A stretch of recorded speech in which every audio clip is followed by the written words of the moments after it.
Hello, welcome back to the channel. So today I'm going to be looking at my 15mm Desert War Afrika Korp troops. Showing them off. The other day I did my British forces. I showed them off and I was embarrassed. I was embarrassed because I hadn't finished the bases for my 25 pounders. But now I have. And when I was doing them, looking at them, I realised the German, the Afrika Korp stuff, they basically just had bases to do and a few transfers on the tanks. So that's what I got down and got done. So I'm delighted to be able to show them off. So anyway, embarrassment over. So what I've done, this is a small force for Blitzkrieg Commander. I've started off with an Afrika Korp, I think it's like a platoon pack. As you can see, there's a few different guns there. And I'd like to talk you through what I've done, why I've chose to do it. So the infantry's dead easy. So there's 4 bases of infantry. So that would be 4 stands. Stand represents a platoon in the Blitzkrieg Commander rules. But they can represent whatever you want, squads or otherwise. You've got a machine gun team, we've got a mortar, and we've got a small gun. Now, the Afrika Korp were famous for bringing the anti-tank guns up with them and deploying them, and I think these were 5cm packs. So some of those manoeuvrable with the force. I've got my 2 little commanders, so these are what I use for general commands. Now, the 88s I got with this, they came from the Tobruk set, and you get Italian crews, so I had to sort of push around some German crews. So I shared some of the crews, and I bought a metal pack of crews from Battlefront, and I think they were Hungarian, but I figured, hey, it looks all right because you're probably not going to be wearing full kit in the desert. So there we go, there's my 88s. Quite like about the Battlefront 88s. That's a bit stuck, but as you can see here, and we can traverse it as well. So that's my 88s, quite iconic artillery piece for the desert. Now with the command stand, the overall command stand, as you can see, I've popped a few of the spare boxes and fuel drums you get on the tank frames to make a wee bit of a diorama at the back there.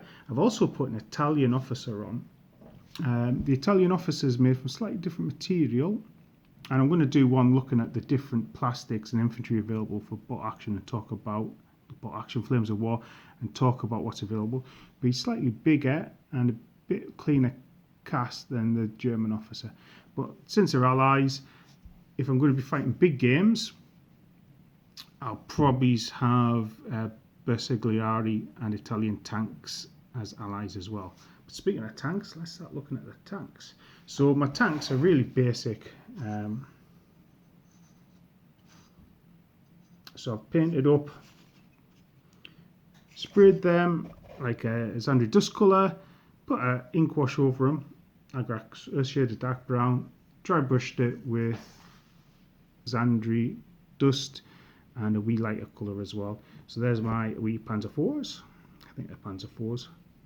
With some transfers on. Actually got some German names as well, so each one's got a wee different name as well. A wee tank commander popping out the top there. Now I am going to be fighting some battles in Tunisia, so this beast won't be in most of my games, but I do like the idea of Tunisia, and I do have some of those Churchills to face off against it. So there's my Tiger tank. Now this was a resin cast model. I think this was forged in battle, so it comes with a fixed base.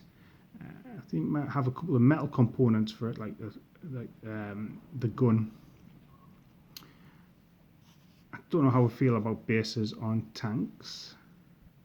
Some days I like them, some days I don't, but that is my Tiger. Finally, we've got the Panzer 3s, I believe. So only problem with these was there's not a lot of space to get the German cross on. But again, just the same methodology as the ones. Base coat, shade, a couple of dry brushes, pick out a few details like the metals and stuff, job done. Might do a bit more heavy weathering on them. You might see my other videos where I've dabbed on brown paint on it to give it a bit of weathering, and it brings it out. So this army probably is going to get, I've got another infantry platoon to paint up for it, and I've got a few vehicles. So Blitzkrieg Commander does have a bit of recce rules in it, so I've got a couple of recce vehicles. And I also picked up this Marder, which was a wee plastic kit from Plastic Soldier Company, I believe. I do like wee Marder, so I'll do a wee Marder to go with it. So yeah, nice, simple, easy force, and yeah, that's my Afrika Korp, which will be facing off against the British. Now, the initial scenarios that I have planned will see sort of the infantry and guns dug in along our defence line, defence work.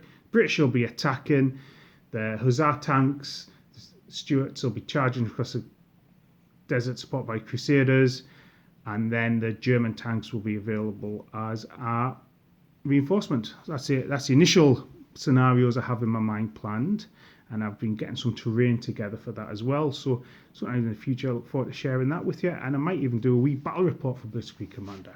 But anyway, hope you're having a great time with the hobby at the moment. I know I am, and yeah, doing that video on the 8th Army, shame me into getting these pushed up to finished. But anyway, you have a great time, and I'll see you later. Bye for now.